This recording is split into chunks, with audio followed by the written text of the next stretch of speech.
Hi, welcome to Digital Dialogs, your compact conversations on the future of technology. My name is Rene from Reply, and today we're going to explore a really cool topic on swarm intelligence and autonomous constructions and the lessons we actually can learn from nature and then apply it to technology. And for this, I'm very delighted to introduce you to our special guest, Professor Kirstin Hagelskjær Petersen. Hi, Kirstin. How are you today? I'm good. Thank you, Rene. Thanks for inviting me. Awesome. Well, could you start a little bit by your introduction, like introduce yourself, share a little bit about your background, your current research focus, and also what inspired you actually to get into this field about swarm and embodied intelligence? Okay, that's a long question. Yes. So I'm an associate professor at Cornell University. So I'm in New York State. And my current focus is on swarm robotics, applied to a lot of different things, but really sort of focused on embodied intelligence. And I'll tell you more about what that means today.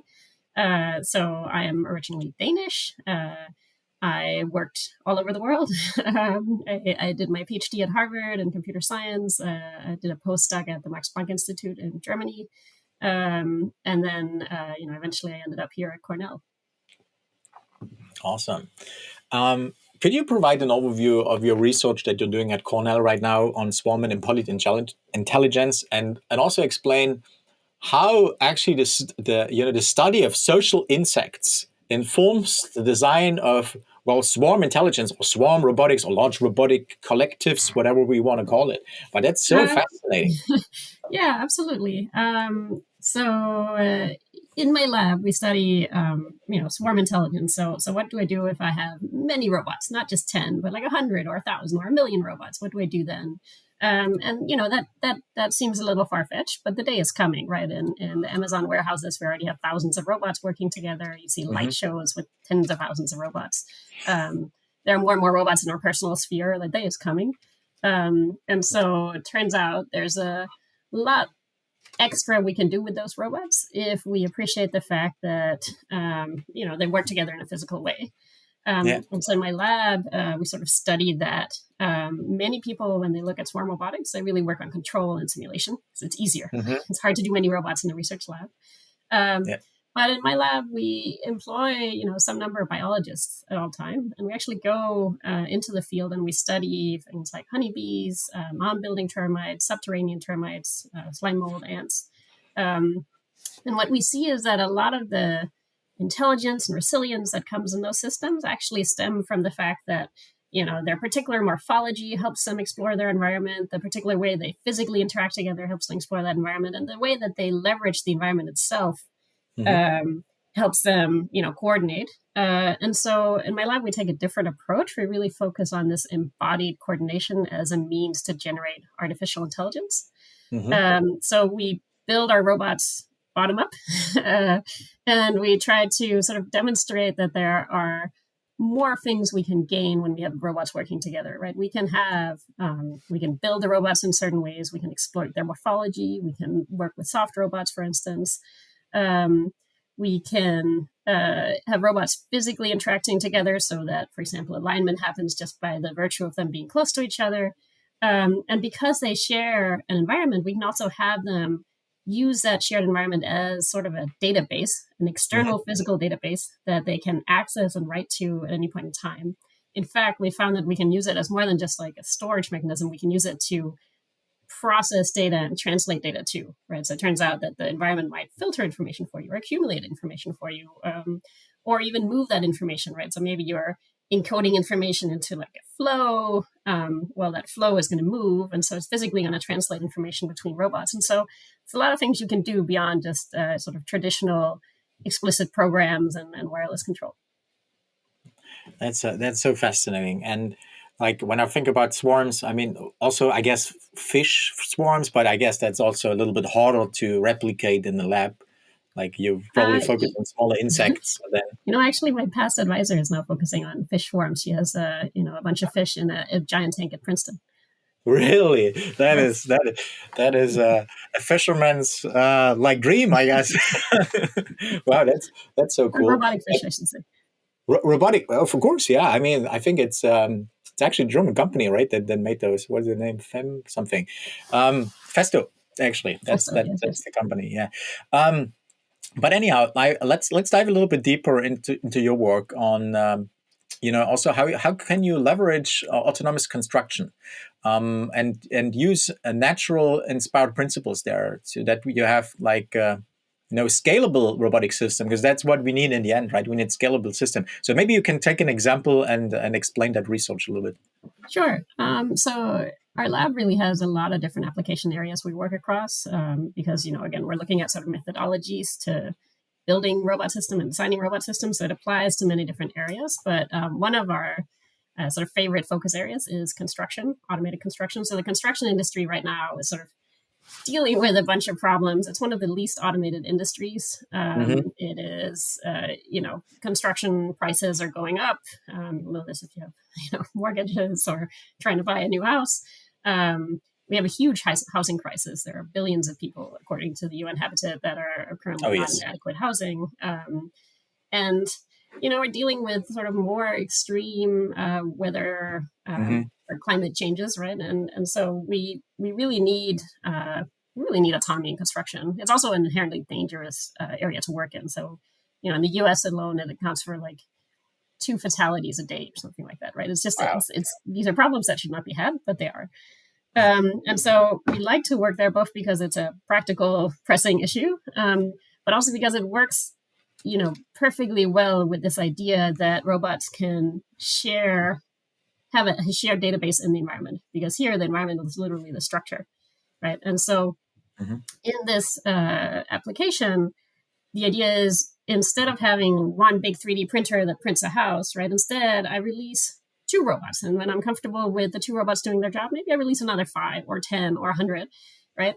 And together they work to build the structure, maybe from inside out, maybe outside in, right? They can reach everywhere because it's no longer an overhead gantry system. And so you have a lot of robots working in parallel on these structures. They're sort of continuously doing maintenance and perceiving what's going on. They're leaving little traces, as in the physical building blocks. And it turns out that through those traces, you can sort of coordinate the subsequent actions in such a way that you can guarantee that bad situations don't appear. For example, one robot accidentally built a cliff that other robots can't climb over, or build a gap that we can't fill in anymore. And so it turns out you can carefully orchestrate how robots place material without needing sort of overall state recognition. I don't need to know what everyone else is doing and where the structure is at, but I can Yeah. carefully orchestrate all the little signals such that more robots can come in and add it. And we see this all the time in nature, right? So both in the mound building termites in Africa, which build these like meter scale mounds with millions of termites, right? It's a very sophisticated system. But Yeah. also in like subterranean termites that build these big tunneling networks, and in honeycomb, right? So bees that are building these like perfect honeycombs, Yeah. they're all coordinating locally, right, in order to try to like reach Mm-hmm. this like local or global optima. Um, and so, yeah, it's a really exciting topic area for both sort of fundamental scientific reasons and for application purposes. Yeah. Yeah, definitely, definitely. And it's also, not only is it is a dangerous job, and but also, it's like, of course, you need a certain scale. Like you need enough workers in the end, also, right? And so that's not going to scale endlessly. And Right. So, so I so one think, of the fun things with many robots is that you can now start to sort of coordinate, a number of people and a number of robots. It doesn't have to be like one or the other. With gantry systems, often it's too dangerous for people to go in and do work. But yeah, with small robots, it really doesn't matter, right? And the idea is that it sort of becomes like the insect systems where every individual robot is, has pretty limited capabilities. It doesn't need to be expensive. And so, if you accidentally knock one off the wall or, if one yeah, fails, it doesn't really matter anymore, right? It's a yeah, very redundant and scalable system. yeah.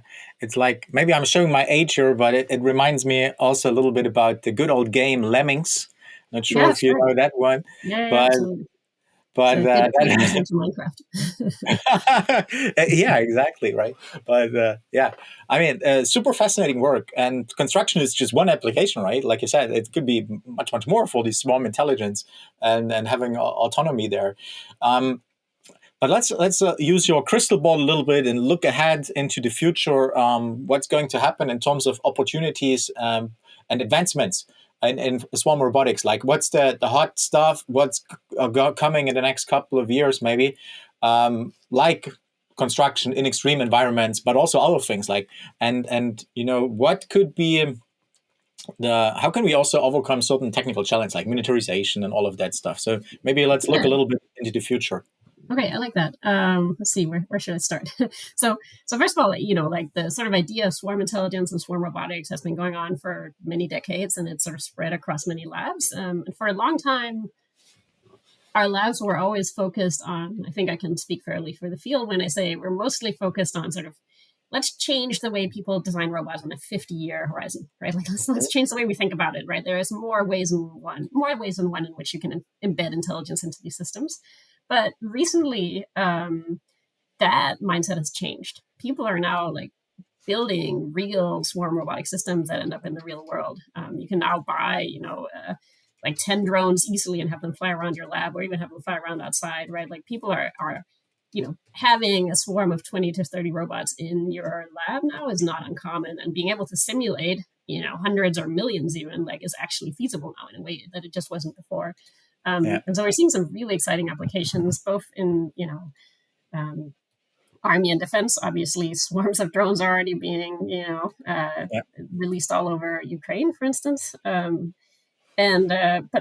also, in the warehouses, we see Amazon Robotics again, Mhm. like deploying many robots, and they used to have a centralized system, right? It used to be like all sort of perfectly organized and perfectly planned, but it is no more, right? Because there's so many robots that now you actually have sort of decentralized or distributed planning throughout. Mm. So this is happening as we move further out. As we start getting interested in sort of more inaccessible regions, that could be anything from the poles or the deep sea or space.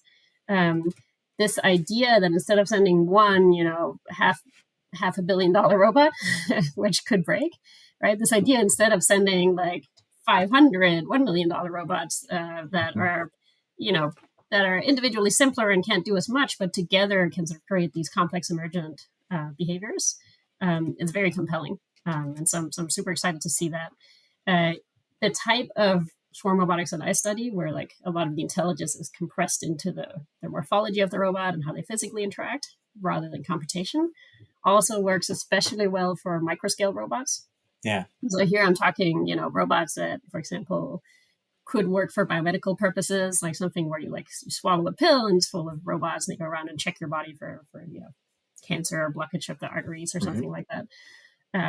In really small robots, you just don't really have energy or room for computation. And so there, the ability to sort of also exploit, the physics at hand become really, really important.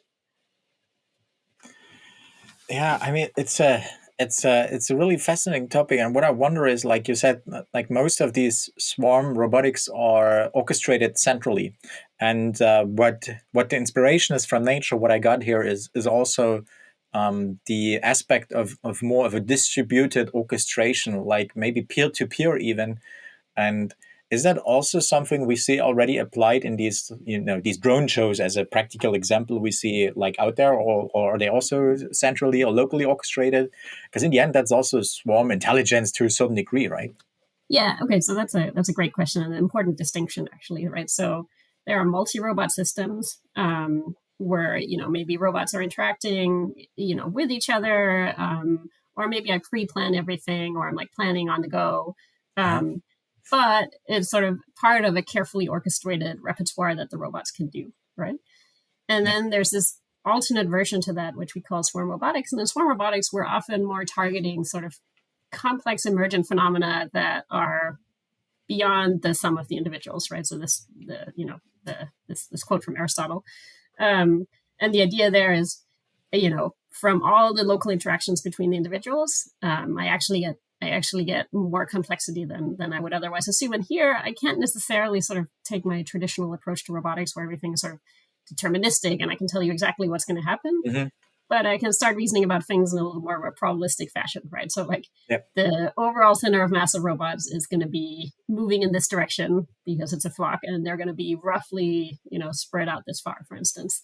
And so it's a different approach, but one that sort of allows us to have more redundancy and resilience, right? Because the goal isn't black and white anymore; it's sort of a sliding scale.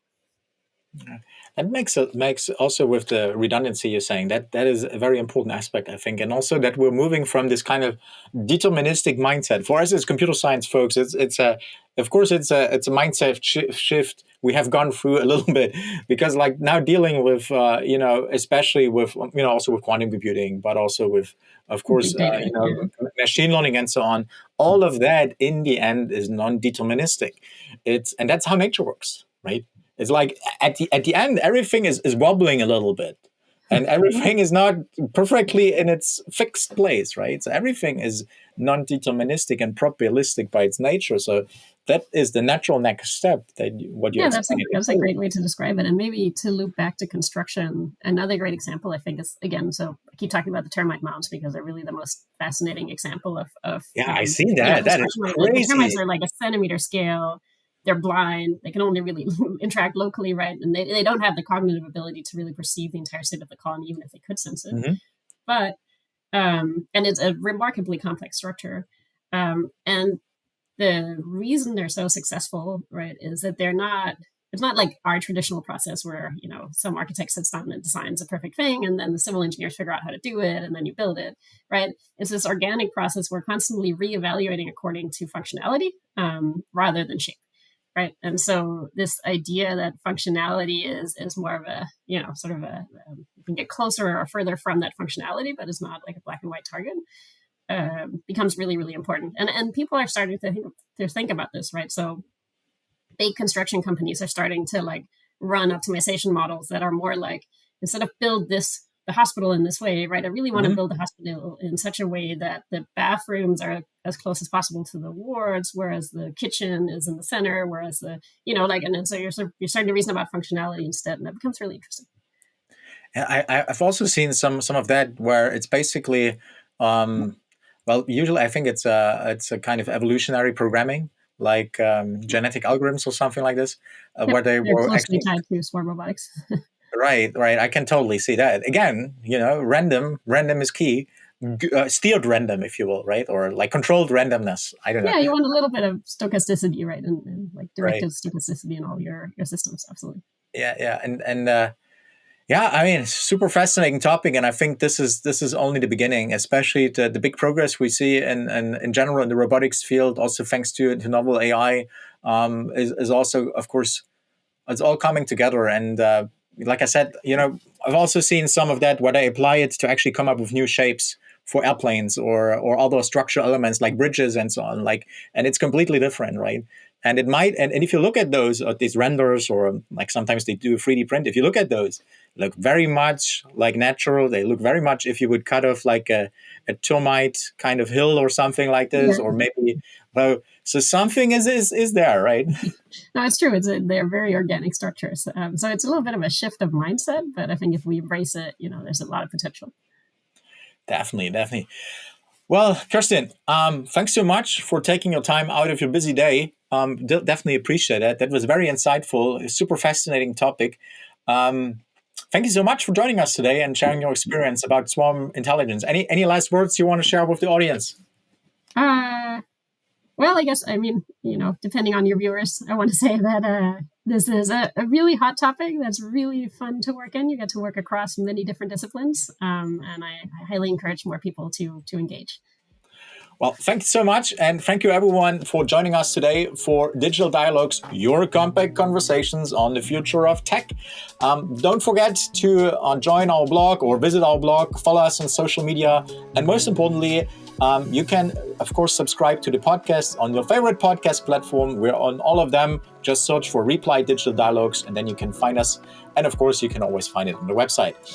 With that, thanks so much for listening in. Take care and see you soon. Bye-bye.